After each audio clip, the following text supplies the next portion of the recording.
Welcome to the Casa Su Casa podcast, hosted by Lisa Saenz, powered by Verly. This is where we interview top business professionals, industry leaders, operational managers, and thought leaders from around the nation, diving into hot current topics to help you experience Mi Casa Su Casa. Hey, Lori, how are you doing today? Hi, Lisa. Good. Well, thanks for coming. Thanks for coming. And we just saw each other yesterday, seen a lot of each other. We do. We work together a lot. Yes, yes. So for those that don't know, Lori Peters is the executive director of Habitat for Humanity of Columbus. And I am lucky enough to be on the board. So I get to see Lori in action a lot and learn from her and kind of navigate this, nonprofit world together. So that's right. Yeah. So I thought it'd be a great element to have you on and kind of provide maybe like a personal experience and real life background to what Habitat is, and most importantly, why do you do it and why it's important for a lot of people other than just you and me. So are you from Columbus, or where are you from originally, Lori? We've been in Columbus just about 20 years. We came here, Doug's job brought us here. I was a stay-at-home mom at the time. We had just had our first child, and then I stayed home until I took the Habitat job. So, and you've been Habitat for 5 years? Yeah, I right? think we're just right at 5 years. Oh, wow. So I didn't realize I was a stay-at-home mom too for a long time. So I had no idea that was your first, like me, venture out into the it was outside of the house. First job back. Yeah. Well, good. And what made you get interested in it? Or were you like me that you were dying to get out of the house? I mean, we love our kids, but you were ready to get out of the house. Well, my youngest had gone to school, and my house was decorated. You had all the time in the world. I'm not a person who loves to be in the kitchen. I couldn't find anything else. The PTA had enough of me. I needed to put my energy somewhere else. So I decided, that we had time in our lives for me to add something into our schedule. And actually, Melanie Kneffley, our daughters were in school together, and I don't remember, one day we were exchanging something of our daughters, I don't know, somebody forgot something or something like that. And she said, I'm on the Habitat for Humanity board, and they have looked all over for an executive director and can't find one. Have you ever thought of that? And I was like, what? Do you have a background? No, I'm actually a teacher. I'm an English teacher, and I have administration degree. I never knew you were an English teacher. Yeah. For a small time in college, I was an English major, and then I found out how much reading and writing it required. I thought, let's try something else. But I have, love English. Have a huge respect for those that can do it and get it. And then yes, but you forget it. If I had to go grade an essay now, my son is writing English scholarship. He's writing essays for college, and I'm like, comma, no comma. You forget it. Okay, good, because I thought I was the only one that was just forgetting. No. And I'm like, I'll turn to my son now. I'm like, are you sure that's right? And he's like, Mom, that's right. It's foggy. It's it doesn't quite look right, but yet. That was the one thing I could depend on was grammar. Yeah. And now even that I'm questioning. Well, we like grammar because it's rule oriented. Yes. Right? It's a check mark. For sure. For sure. Yeah, so you were a teacher, administrative. Right. I'd actually looked into being a principal and stuff in town, and it just was not in the cards, as they say. And I was just kind of, I guess, floating, hovering. And I think this was in October, maybe. And Melanie is like, I have read this job description. I know you, and you need to apply for this job. And I was like, I don't know. I don't know. I don't know if I need any rejects. I don't know. And I talked to Jamie Snyder, who was the executive director, and she was kind of leading the job search at the time. And we talked, and she, Jamie is an awesome identifier of skills in women. She really has a heart for the woman and women in leadership, and she kind of basically kept me in the game, because I was kind of like, I don't know about this. And so I went through the interview process, and they offered me the job, and I was like, okay. And then the first month I was like, what am I doing? But after that, it's just been, the Lord has just blessed the journey for me. It's nothing I do. It's great leadership. When I came on board, all those upper management people we had on the board. The board's kind of evolved now in 5 years, but I'm sure you remember, they're just great. Sure. Well, you probably didn't recognize it yet because you were so new. I was just like you, and I never would have guessed that you were like brand new into getting into nonprofit and things like that, like me, because I walked in thinking, I'm just going to sit here quietly and try to learn. Yeah, no, every day it's as we just talked about, very organic, Lisa. And it's an intimidating room because on that board, I mean, luckily, we're so lucky. We've got doctors, we've got lawyers, professional, got business vice owners, president of everything in town, a bank. Yeah. So I go in there and I'm like, my first gig out of the house, I'm like, okay, I'm just gonna sit here quietly and learn. But like I said, that group of board of directors is just it's truly a blessing, and how they use their skills to help all of us and how we all help each other. And you've seen it. We sit around and we're like, okay, this is our problem, and there is always somebody who has the answer to solve it at that table. Yeah. Right? Good connections, people, it's always, not what, but who, and like, I think you hit that, nail right on the head, pun intended. Yeah. Right. More than once. Yeah. That, we've got a lot of people there that have a lot of really good connections to the community and lots of other people. So, and that's really what we need. I mean, I don't know how many times I've said it takes a village, and it really does. And so as I've been there for 5 years, you say, why? Well, why do I stay? Well, because it is so important. Yeah. What we do. And I know even just last week, I'm like talking to someone in the county offices, and they're like, but you only do it for one family. And I'm like, oh, you still believe that we're not doing a good enough job? Because that is not what it is. So one family moves in, but the snowball effect is huge for our entire community. Exactly. In the school systems, in the tax rolls as an employee. Yeah. And a couple of examples, like real life examples of that is, so you talked about, so two things, the snowball system, and in, in the community, the school system and things like that. So the snowball effect, one of my customers, actually one of my listings, was a Habitat recipient. And she had started, and I think that process was able to allow all of us to see just the full 360 effect with what Habitat can do for a family. Because when she started, single mom, trying to make ends meet, and she qualified for a Habitat home. And then eventually, it improved her life, the life of her children. And she got married, their family grew, and then they were able to sell and then move on to their forever mobile. Home. Right? Yeah, exactly. And I think you've said it before, we try to give a handout, or I'm sorry, a hand up, not a handout. Right. There, yes. Get that one right. Yes.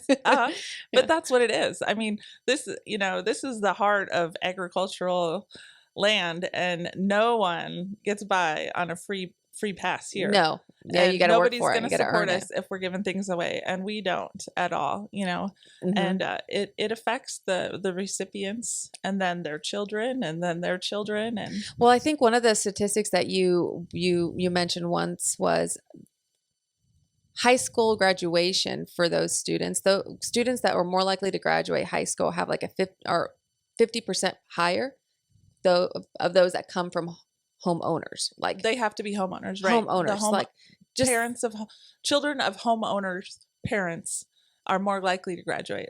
Yes. Yeah. I couldn't believe that something so we think is minute would have such a huge effect. Right. It's like high school graduation isn't a big deal anymore. But now with COVID, we're seeing all those drapes drop back down. And right. And, another one of those is how many vote, how most of the people who vote in this country are homeowners. Because they have that same housing address, the same over. Or you don't have to keep registering. Right. You're a better employee when you're a homeowner because you're not always moving. That was one of the statistics of one of the ladies from the home that we had. Her boss didn't want to let her off for any more build days because she had missed so many because she was moving. She was moving like every 3 months from rental to rental. Oh, I see that. Yeah. And so that was another statistic that isn't usually, like out in the studies, but how many days does somebody miss from work because they move all the They time? move a lot. Or they have to wait for somebody to come fix something or whatever. So housing security makes them better employees too. So better employees, you said better homeowners, voters, better citizens, and ultimately like for the kiddos, you know, a better environment for them. Right. Home ownership reduces teenage pregnancy by, is it 25%? I can't remember, but we all know that teenage pregnancy is tough. And so if we can bring that number down, we have a better community. Absolutely. And that's one of my passions. You know, yes, we have doors for people to live in, and yes, people are good landlords, and, you know, I'm not taking anything away from them, but our community is better when we have more homeowners, right? Because homeowners are better community members. Exactly. I agree. And touching back on that, kind of like that whole human experience, when we said, you know, how it also affects the school system, is one of our recipient families just a couple years ago, you know, was the school here, was on the high school, was a football team, and the team ended up coming over and laying down the sod. Right. And most of those team members didn't know that their fellow classmate, team player, was living in kind of such dire conditions. Right. That was a moment for me. I wish I could have that recorded. I have goosebumps. You just mentioning that the whole community could see that. Is, you know, I didn't know. So we had a family with 3 sons, and one of them played football on the high school football team.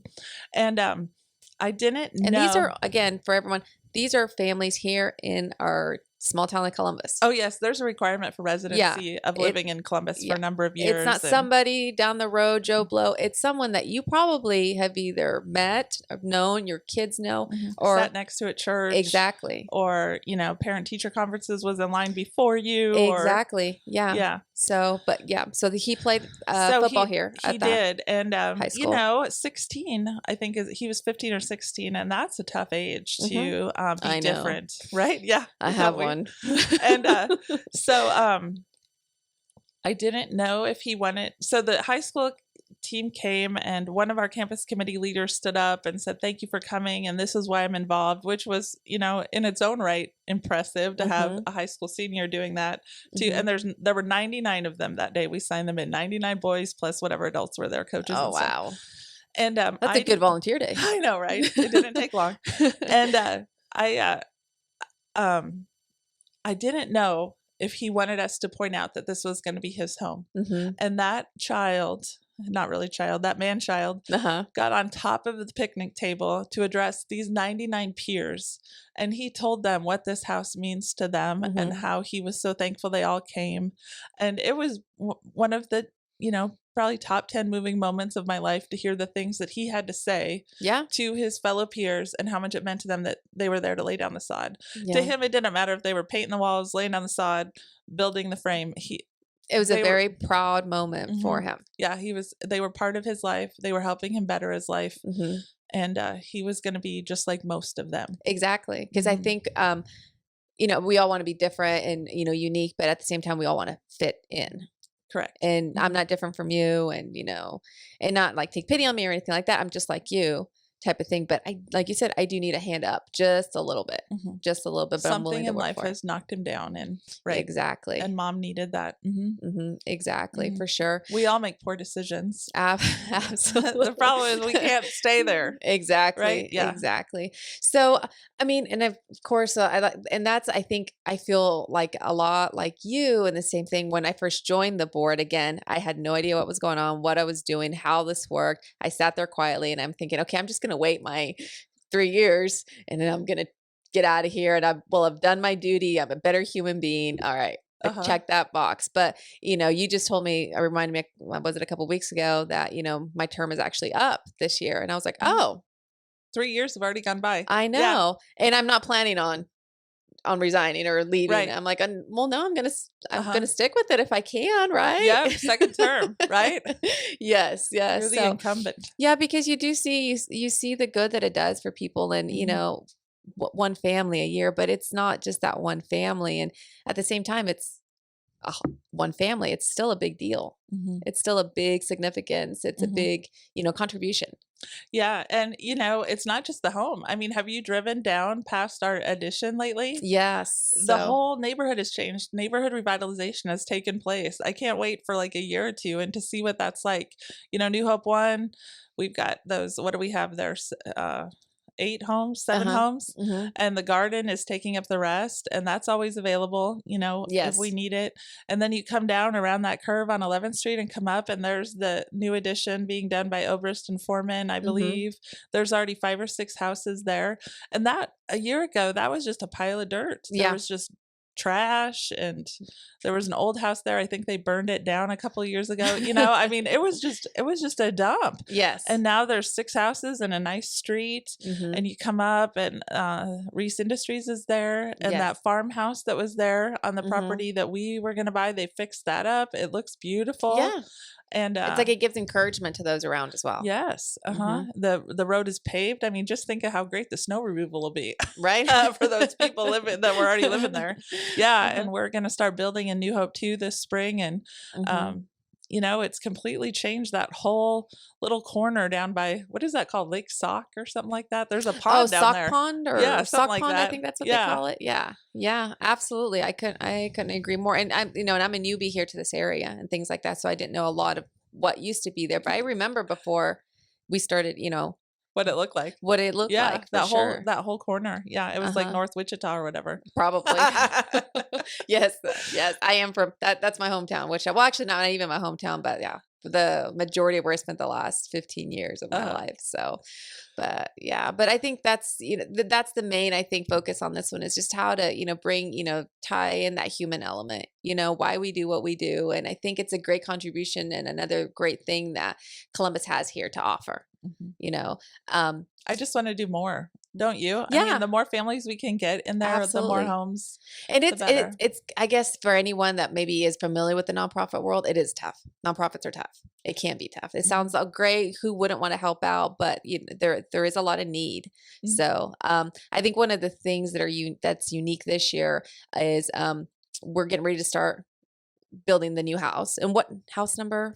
13. 13. So I was thinking 14, but I didn't think that sounded right. So house Maybe number we should 13. skip 13. I right? hope not. So we've had a hard time finding like a construction manager. We have. So we're kind of doing something unique this year where we're doing like this building blitz. And explain what so that is. Usually we start at the end of March. The community like Walker Foundation, BD Construction, they've already come over, they've dug our hole, put the foundation in, and then we get started. And the first build day is usually the board of directors day, where we're just doing whatever needs to be done to get ready for day one. And then we start building with volunteers. In theory, it's supposed to be 16 weeks. And there have been years where it's been close, years where it has not, where it's taken, a lot of extra days besides the 16 Saturdays. But we like to get that house done, in August, ready to go for Labor Day weekend. But this year, they'll dig the hole like normal. We'll put in the foundation, and then we're going to bring in a team from Habitat International. There's 3 builders coming from Michigan, and they're going to oversee the construction for 2 weeks, every day, all day. And we're going to take that house from the typical where the foundation, the walls are done in the basement. And then they're going to have it, when they leave 2 weeks later, it's going to be completely enclosed, roof on, windows, doors in, siding on, painted. And they leave, and the plumber and electrician and HVAC will come in, the drywall will come in, and all that will be left to do in the month of end of May and June is just to do the inside. We'll paint the drywall, lay the floor, hang the cabinets. I mean, it's really going to be done a lot faster. The weekday build, I've been signing up volunteers, and it's a whole different demographic. Is it really? Yes, it's very interesting, and I love it because it gets more of our businesses into and involved in kind of a real life experience. Right. We have a ton of new volunteers that we haven't had before. Who are some of those newer ones? Paul Davis Restoration is going to come out for a day. Great. Black Hills Energy. Awesome. I'm going to forget somebody. Barcel Logging and Mill. I'm not sure if that's the right name. Like on the way to David City. Yeah, so they're bringing people in. Yeah, there's new people. And we're having. Go ahead. A fun day we're gonna do. We're having a women's blitz build day. Yes. So we have asked, so what I did was I kind of asked a few women on our board who they thought female leaders in Columbus were. And then we just have kind of started sending out emails to them. And Is everybody coming dressed like as Rosie the Riveter? Or? That'd be awesome. That would be neat though. Yeah. We need to get everybody a red. Yeah, great idea. No, but they get pink shirts when they come. Awesome. We Yes. ordered just those t-shirts. Yeah, because it's awesome that we're doing this. In the big cities, they do it. And actually they pay to do it. We don't quite do that here. No, we're on a little smaller scale. Yeah. Yes. But I think it's going to be great to just do something different like that. Yeah. And again, brings revitalization into the organization itself, because though we, love what we do and we feel fulfilled by doing it, it can get taxing sometimes because like you said, or I've said before, it can be hard, finding the help, finding people, finding the resources. And then with COVID and the rising costs and lumber and everything, I'm sure we've all felt it. It definitely affects nonprofits. It does. And we'll probably have a few tough years. When our first year, you and I, our first couple of years we spent about $80,000 on supplies for the homes that we were building then. A couple of years ago, it was like 92, 96, something like that for out-of-pocket expenses. And this year I wrote down all of the estimates that we get from our bids. And I think we'll be at about 170,000. I remember. Yeah. I remember. So going from 80 3 years ago to doubling that for sure. Yes. Yeah. So I think if there's one other thing, maybe you could tell people like, everyone says they want to get involved. I always think a very easy way to get involved is through Club 82, Right. You want me to? Yeah, go ahead. Okay. Yeah. So Club 82 and Lisa is our biggest supporter of Club 82 because she's taken it and embraced it. That doesn't say a lot. Well, so. and you're a genius because I've read about how other communities have done this. Their realtors, support the building of a house or whatever. So anyway, Club 82, this is our favorite part because it's just non-invasive and so just lets people make a commitment to the home building. Yeah. So $82, Lori talked about, it used to cost about $80,000 in supplies, and that's risen. Well, roughly it used to cost about $82 per square foot to build a home. 1 square foot of a habitat. Yes. And so that's kind of like where that Club 82. It is. Yeah. And the good thing about that is, well, first of all, we like it to be an annual commitment and we like it to come around Labor Day. Basically what it is the kickoff to the next home.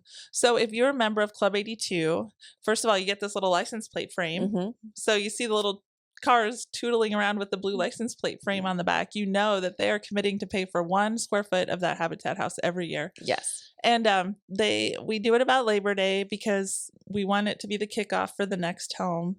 And it's a major fundraiser, and it is just somebody who says, I have $82. I can help.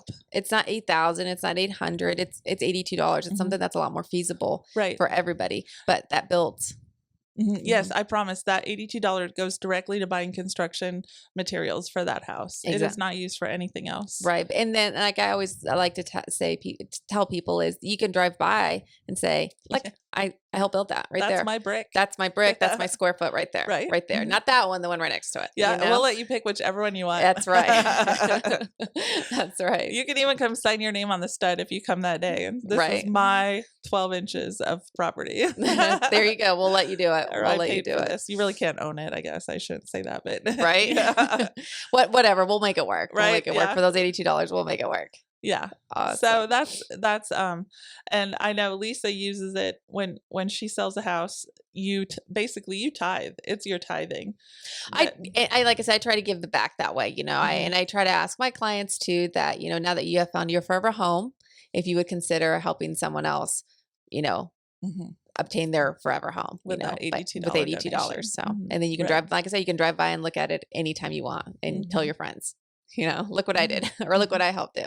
Right. Yeah. Yeah. Good. So what do you think, what's one of the biggest thing that you're looking forward to this year? With this house? Yes. I think it's going to be really exciting to see that part done that fast. Yes, I think so too. It may become intoxicating. I don't know. Like we may have to do this. Well, because I think a lot of people right now can relate to that because there could be someone that's building or something like that. We all know how construction can take and get delayed and delayed. So I think that'll be a good, again, encouragement to see it go up that quickly. And And we all want a fast, like a quick solution, a quick, we're so, our attention spans are so short that we want something done fast. Yeah, that's it. Yeah, we couldn't make this work if our lumberyards and our contractors didn't help it. Yes, for if they sure. didn't embrace the idea and help us get it done. Well, big kudos to them. And again, like I said, it's just, all this is taking place here in Columbus, a great organization helping local families and then the local businesses and things like that, helping to get it going. Right. And to keep and sustaining it year after year. And it just becomes some people's basically pet project. Like, this is what I do. This is how I helped Columbus. Yeah. And it's real. And they do it year after year. It's very attainable. Very attainable. I think a lot of times when people think about, well, charity work and this, it's just, you have to give so much. I just don't have time, but something like $82 or coming to help for one day, for 4 hours, one day. Right. 4 hours. Yeah. Right? It's totally something that you can do and, encourage yourself that it's definitely doable for even you. Right. And see the difference. Absolutely. What do you think, I guess, kind of closing it up here, what would you think would be your big, like your tidbit, secret, like hidden gem about Columbus that you really like to do here, find fun, or just something that you think gives Columbus its specialness? And I kind of put you on the spot. Right. Like there's so many aspects to that. So as a parent, what kind of world do I want my kids to grow up in? Right. So I could be the kind of person who didn't help make that world happen, or I could, be part of the solution. And I think that's part of the passion that drives me behind Habitat, is how Columbus is a community, and how we can look around, you don't need to go any farther than this building. Sammy's superheroes from a town of 25,000 people. Yes. The success they've had, how Habitat comes together every year, how our Sunday school teachers and pastors speak into the lives of our kids and the teachers. I think the fact that Columbus has a community that wants to be a better community. And I don't mean it, I don't see, there's people that are, trying to get richer or more wealthy, but if they are, they're also trying to make Columbus a better community. I think the heart of Columbus, with good people with good intentions, growing together to make it better, is the evident secret of Columbus. Yeah. Yeah, I agree. Like I said, we were newer to this area, and we always felt very welcomed and very, hey, come sit by me type of thing. This is who I am, and meet my friend here, so type of thing. So awesome. Yeah. I don't know. No, I think that was a good answer. I put you on the spot. I think that was a great answer. Don't worry about that. It's like I said, it's very. It was organic. It was organic and it was honest. So yeah, but I really do believe that. I mean, we can pull out all kinds of examples from the last year. It's not just Habitat. It's not just Sammy's superheroes. It's look at the little girl who's diagnosed with leukemia. And her church closes out the blood drives every time she hosts one, or and I think we all, they're, again, stories of encouragement, and I think everybody can use that, especially these last couple of years. I mean, we can use it any day, but I think it'd be nice for life to be normal, right? Wouldn't it? Hopefully one day. Yeah. Well, Lori, thank you so much for coming. Yes. And like I said, and just providing that, not just of what Habitat does, but how it's real, and how it's real for our community, and how a small town like Columbus can provide something good like that. So definitely something good. Absolutely. So we'll hopefully see that new house here pretty soon, in the next month and a half. We're almost there. I know. Yeah. Looking forward to it. It'll be a lot of fun. Yes, it will. All right. Well, again, Lori, thanks again. And then we'll just see what's on the horizon for Habitat. Next, yes. Right? Yeah. Thanks, Lisa. Thanks.